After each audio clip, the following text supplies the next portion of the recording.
A'udzu billahi minasyaitonir rajim. Wa idz akhadha rabbuka min bani Adam. Ingatlah ketika Allah mengambil persaksian dari anak cucu keturunan Adam. Wa asyhada, Allah mengambil persaksian. Tadi kita salat asyhadu, saya bersaksi. Tapi saat itu asyhada, Allah mengambil persaksian. Waktu itu Allah bertanya dengan satu kalimat, alastu bi rabbikum, bukankah aku ini Rabb kamu? Dan saat itu semuanya menjawab dengan satu jawaban, bala syahidna, ya kami bersaksi bahwa engkau adalah Rabb kami. Tidak dalam bentuk tunggal. Kalau sendiri, bala syahidtu, aku bersaksi. Tapi pada saat itu persaksian yang sama antara persaksian saya, adik-adik mahasiswa-mahasiswi, ibu bapak yang sudah agak berumur, berusia, kita semua persaksiannya sama. Bala syahidna, kami bersaksi. Menunjukkan sama tauhid saya dengan tauhid bapak. Tauhid satu. Kalau ada orang berbeda dalam masalah tauhid, dalam masalah fikih, oke. Ustaz, apa hukum masalah menyentuh laki-laki perempuan tidak mahram? Ini ada 3 pendapat. Menurut mazhab Syafi'i batal. Menurut mazhab Hanafi tidak batal. Karena makna aula mastumun nisa, menyentuh itu artinya maaf jima. Kalau sekedar menyentuh tidak apa-apa. Menurut mazhab Maliki, kalau bersyahwat batal. Kalau tidak bersyahwat tidak batal. Jadi ada kemungkinan 2 pendapat, 3 pendapat. Tapi kalau sudah dalam masalah akidah, apa pendapat Ustaz tentang masalah Allah? Dalam masalah ini ada 3 pendapat, enggak ada. Oleh sebab itu kita menjawab bala syahidna. Ketika itu ruh belum ada kulit, belum ada darah, belum ada bulu, belum ada rambut, belum ada kuku. Dia hanya baru ruh saja. Disebut dia ruh dari kata raha ya ruhu, berhembus, bertiup. Karena ketika Allah memasukkannya ke dalam jasad, bertiup. Apa kata Allah bercerita tentang ruh Adam alaihissalam? Fanafakhtu fihi mir ruhi, aku tiupkan ruh kepadanya. Ada kekeliruan sebagian orang. Dia katakan ruh itu dari Allah. Allah tidak pernah menciptakan ruh, tapi Allah membagi ruh dari dirinya, lalu dia tiupkan ruh ke dalam jasad. Fanafakhtu fihi mir ruhi, aku tiupkan ruh dari diriku. Ini akidah batil. Karena kalau ruh itu dari Allah, berarti Allah bersemayam dalam diriku. Inilah asal muasal akidah menyatu dengan Tuhan. Ada Tuhan besar namanya Brahman, ada Tuhan kecil namanya Atman. Tuhan yang besar Brahman membelah diri, memecah menjadi Atman, lalu Atman itu berada dalam raga. Maka ada Tuhan dalam diriku. Maka muncullah status seseorang yang berkeyakinan ini dalam FB-nya. Tuhan tidak pernah menciptakan aku agar aku menyembah dirinya, tapi dia memecah dirinya menjadi aku karena dia ingin bersemayam dalam diriku. Batil, kafir. Tuhan yang besar Gusti, Tuhan yang pecahannya kaulo, manunggaling kaulo Gusti, menyatu Tuhan besar dengan Tuhan kecil. Kalau sudah aku menyatu dengan Tuhanku, maka solat pun tidak lagi ada, karena Tuhan tidak menyembah Tuhan. Batil. Kalau ada orang berkeyakinan seperti ini, kafir. Suruh dia tobat 3 hari. Hari ini dia berkeyakinan, hari Jumat, besok dipanggil ke pengadilan. Anda masih meyakini bahwa menyatu dengan Tuhan? Ya, oke, 1 hari lagi. Hari Ahad, Jumat, Sabtu, Ahad, masih berkeyakinan tidak lepas? Ya. Masih meyakinan diri kamu Tuhan? Ya, pancung kepalanya. Tapi kalau sekarang tentu dia dibela oleh LBH, Lembaga Bantuan Hukum, atas nama apa? Human Right. Bebas untuk berkreasi, bebas untuk mengaku diri Tuhan. Oleh sebab itu tidak bisa kalau tidak ada kekuasaan. Karena Ustadz berceramah, siapa yang mengaku dirinya adalah bagian Tuhan, menyatu dengan Tuhan, kafir. What's next? Setelah itu apa? Apa selesai dengan ceramah mikrofon 1000 watt?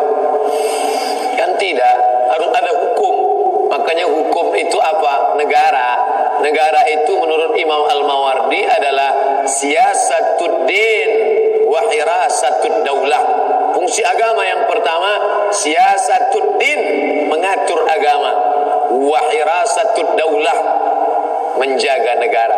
Kalau sudah agama tidak bisa diatur dan negara tidak bisa dijaga, maka hilanglah fungsi negara. Menurut Imam Al-Mawardi dalam kitab Al-Ahkam As-Sultaniyah, seorang penyair ini asal muasal kaji, karena banyak orang mengaku dirinya adalah Tuhan. Seorang penyair yang berkeyakinan bahwa dia berasal dari Tuhan, Tuhan tidak pernah menciptakan dia, lalu dia pun bersyair, aku sedih melihat Tuhan tiba-tiba jatuh ke lantai. Kapan munculnya ide membuat syair itu? Ketika dia sedang berada di barbershop, sedang pangkas, dia lihat jatuh rambutnya ke lantai, maka dia katakan, aku sedih melihat Tuhan jatuh ke lantai, tapi kemudian aku tersenyum karena yang menyambut di bawah juga Tuhan. Maksudnya apa? Bumi juga bagian dari Tuhan. Ini yang disebut dengan keyakinan isyraq. Isyraq, emanasi. Tuhan tidak pernah mencipta, ini hanyalah pancaran dari Tuhan. Alam semesta ini adalah pancaran dari Tuhan, emanasi. Yang satu lagi meyakini namanya faydan, limpahan dari air juga air. Ini air besar, ini air kecil. Malah jadi air besar, air kecil jadinya. Ini air yang melimpah, limpahannya menjadi air juga, maka air ini bisa menyatu dengan air ini. Teori kedua sama, datangnya dari mana? Yunani kuno, karena pada abad kedua Hijrah ketika filsafat masuk ke dalam Islam, sampah-sampahnya ikut juga, termasuk filsafat yang disebut dengan menyatu dengan Tuhan, yang disebut dengan panteisme. Pan artinya menyatu, te Tuhan, isme keyakinan yang meyakinkan, yang meyakini bahwa menyatu dengan Tuhan. Ini adalah Tuhan, ini adalah makhluk, karena dia adalah limpahan dari Tuhan. Lalu Tuhan ini bisa menyatu dengan ini, karena dia sama jenisnya. Maka ini batil dalam Islam. Makanya dalam Islam digunakan kata khalaqa, wallazi khalaqalakum, dia sudah menciptakan untuk kamu. Wallazi khalaqakum, dia yang menciptakan kamu. Tidak ada ayat Quran mengatakan aku tidak menciptakan kamu, tapi kamu adalah hasil dari membelah diri dari diriku. Batil. Ini pokok pangkal awal kaji masalah ruh, karena banyak orang mengaku ruhnya adalah bagian dari Tuhan. Nauzubillah. Ada salah seorang berkeyakinan bahwa dirinya Tuhan. Dia tidak mau datang ke saya, karena kalau dia datang ke saya, langsung saja saya masukkan ke neraka jahanam. Maka dia datang ke dosen filsafat, kebetulan teman, sahabat dekat saya, S2 dari McGill University dan dari IIU, ISTEC, International Islamic University, jurusan filsafat. Dia tidak jawab pakai ayat, tidak jawab pakai hadis. Dia minta ruang duduk bersama berdua. Jadi bapak meyakini bahwa bapak adalah Tuhan, ya, karena Tuhan tidak pernah mencipta saya, maka saya adalah bagian dari Tuhan. Jadi menurut keyakinan bapak, kalau bagian dari Tuhan adalah Tuhan, ya, maka bapak adalah bagian Tuhan, ya, karena bapak adalah bagian Tuhan, maka tidak perlu menyembah Tuhan, tidak perlu. Kalau begitu yang keluar dari diri bapak juga adalah Tuhan, ya. Bapak berak tadi pagi, dia tidak gunakan kata yang lembut, sengaja dia gunakan kata berak. Bapak berak tadi pagi, ya. Kalau begitu berak bapak adalah Tuhan. Patah, 2 kali pukul jatuh. Kalau sempat dia mengatakan aku adalah Tuhan, kencing dan taiku juga Tuhan, maka Tuhan semuanya. Artinya apa? Ini keyakinan yang batil, membantahnya tidak perlu pakai ayat Quran. Ayat Quran terlalu mulia untuk membantah kebatilan ini. Maka batil ini cukup dibantah dengan berak, selesai. Artinya dia sedang ingin mengatakan ini pemikiran ente, ini pemikiran tai. Buang. Orang Islam harus bersih dari ini semua.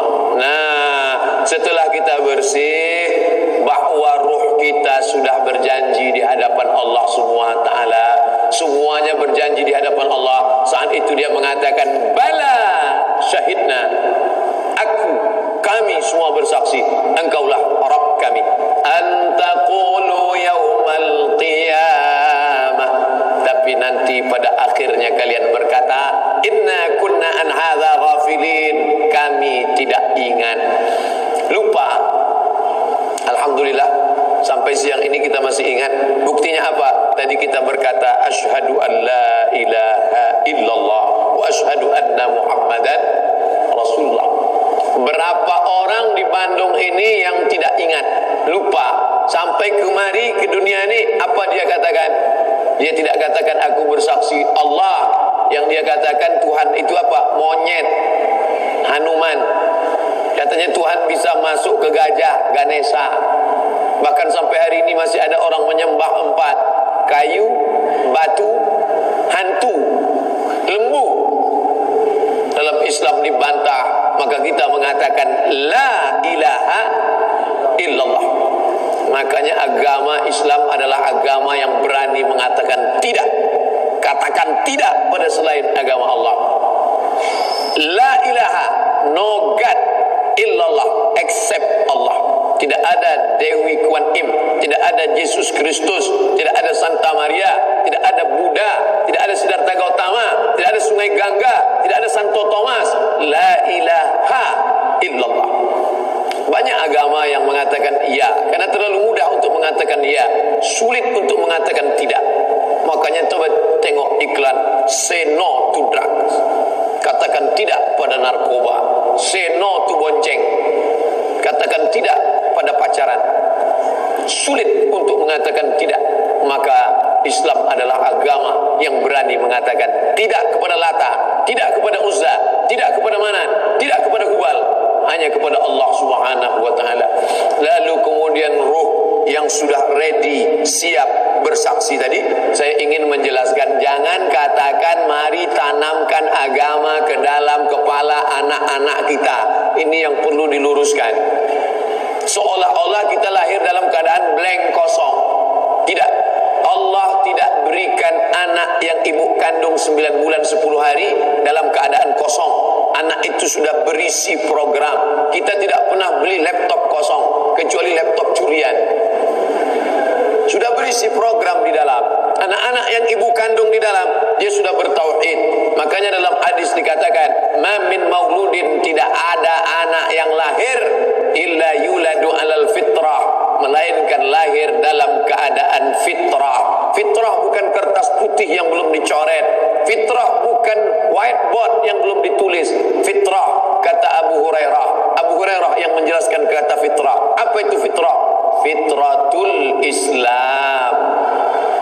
Makanya kalau dia meninggal dunia, masuk surga, walaupun ayahnya si Manung Khalid, emaknya Ong Tai Kim. Kenapa? Karena dia suci, dia sudah bersaksi di hadapan Allah Subhanahu wa taala. Hanya saja nasibnya kurang baik. Dia masuk ke dalam perut orang kafir, tapi kemudian dia mencari, lalu kemudian dia menemukan dan masuk Islam. Lalu kemudian dia pun bersyahadat. Selesai solat Jumat, pengurus masjid beri pengetahuan, pengumuman kepada seluruh jamaah, selesai solat agar jangan pergi dulu, kita saksikan ada saudara kita yang akan bersyahadat masuk Islam. Apakah bapak masuk Islam karena tidak ada paksaan lain? Tidak. Murni karena Allah SWT? Iya. Padahal dalam hatinya karena mau kawin. Ikut saya ya Pak? Ya. Asyhadu an la ilaha illallah, asyhadu an la ilaha illallah, wa asyhadu anna Muhammadar Rasulullah, wa asyhadu anna Muhammadar Rasulullah. Aku bersaksi tiada Tuhan selain Allah. Aku bersaksi tiada Tuhan selain Allah. Orang yang pertama kali melihat mengatakan, itu saudara kita baru bersyahadat. Bukan. Dia bukan baru bersyahadat. Dia hanya mengulang syahadatnya yang sudah dia lupakan ketika berada di alam arwah. Waktu itu belum ada kulit, belum ada darah, belum ada bibir, belum ada mulut, baru ruh saja. Lalu kemudian ruh yang sudah siap tadi dikirim Allah masuk ke dalam tempat yang baru bernama rahim. Ana Rahman, aku adalah Rahman, kata Allah. Wallahu Rahmanur Rahimul Malikul Qudusus Salamul Mu'min. Ana Rahman, syaqaqtur rahim min ismi wa ja'altu lahu isman min ismi. Rahim, kantong, tempat janin dalam perut perempuan. Inilah yang tidak bisa dibuat oleh dokter Singapura sampai hari ini. Operasi plastik bisa, bencong-bencong Thailand lebih cantik dari perempuan. Tapi untuk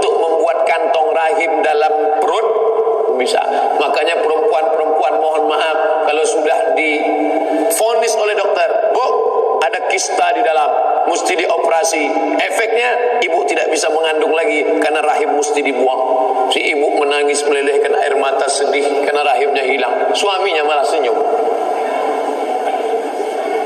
Kenapa senyum? Ya bisa buka cabang.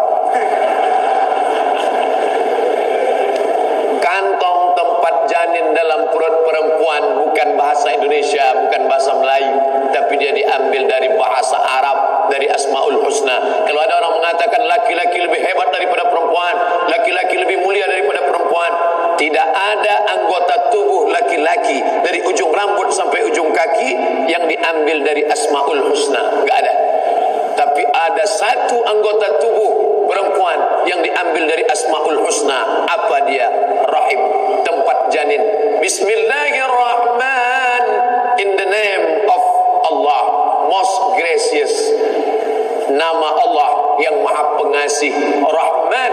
Sebagaimana sayangnya Rahman, begitulah kantong rahim yang sayang kepada janin. 9 bulan 10 hari tidak ada janin yang terkontaminasi bakteri.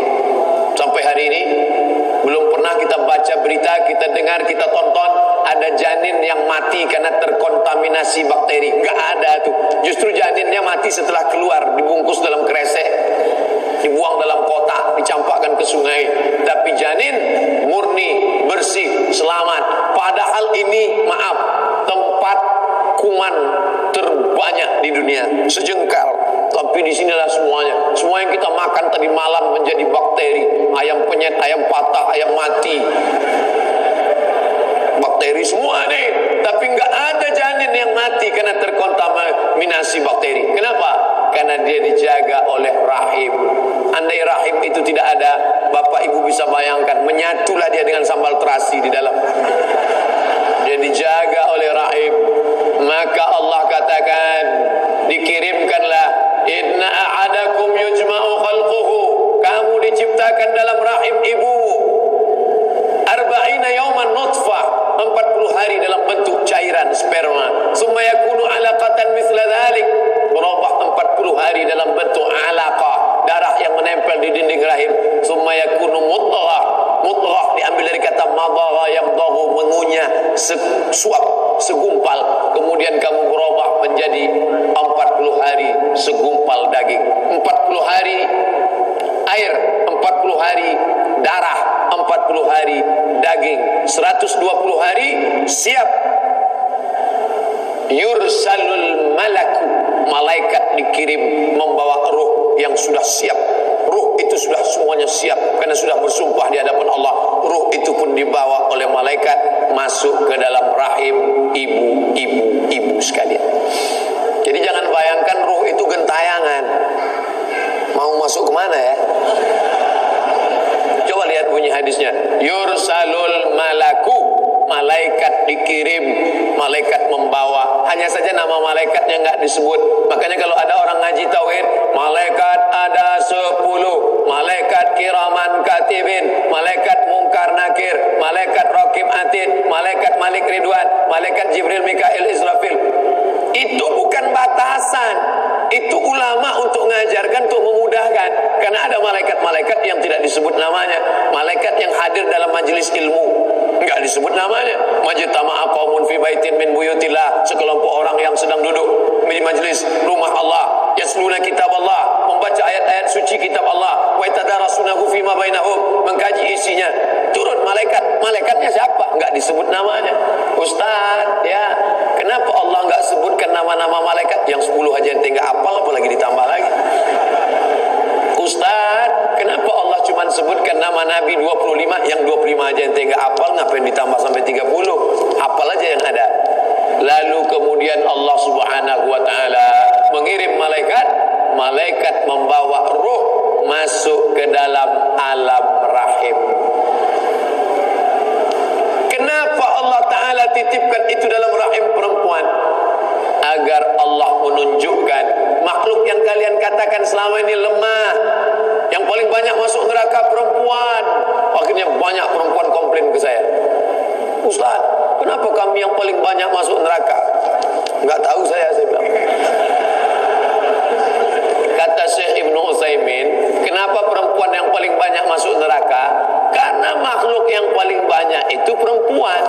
Maka yang paling banyak pengajian perempuan, yang paling banyak baca Quran perempuan, yang paling banyak ke diskotik perempuan, yang paling banyak masuk surga perempuan, yang paling banyak masuk neraka ya perempuan. Orang dia yang paling banyak. Begitu pemahamannya, bahwa perempuan itu hina, perempuan menghinakan dirinya, tapi perempuan mulia, Allah pilih rahimnya untuk bersemayam. Maka tinggallah ruh, di saat itu ketemulah ruh dengan jasad, di saat jasad berumur 120 hari. Maka hiduplah dia di dalam. Lalu kemudian si ibu pun berkata, ternyata kita sudah punya calon bayi baru ya Pak. Senang, bukan main. Akhirnya dia ngundang orang selamatan, ada acara kenduri, baca doa, Rabbana hablana minas solihin. Lain daerah, lain macam-macam tradisi. Ada pula kiai yang ngajarkan, ibu kalau mau anaknya ganteng, banyak-banyak baca surat Yusuf supaya ganteng seperti Nabi Yusuf. Si ibu pun keyakinannya luar biasa, tiap hari baca. Begitu anaknya lahir, hitam pesek pendek. Kiainya nggak salah. Maksudnya kalau ibunya baca Quran, anaknya kan tenang di dalam. Wa idza quri'al Quran, kalau ada orang baca Quran, fastami'u lahu, dengar baik-baik. Wa ansitu, diam. La'allakum turhamun. Ibunya baca Quran. Bismillahirrahmanirrahim. Ar-Rahman 'allamal Quran, khalaqal insan, 'allamahul bayan.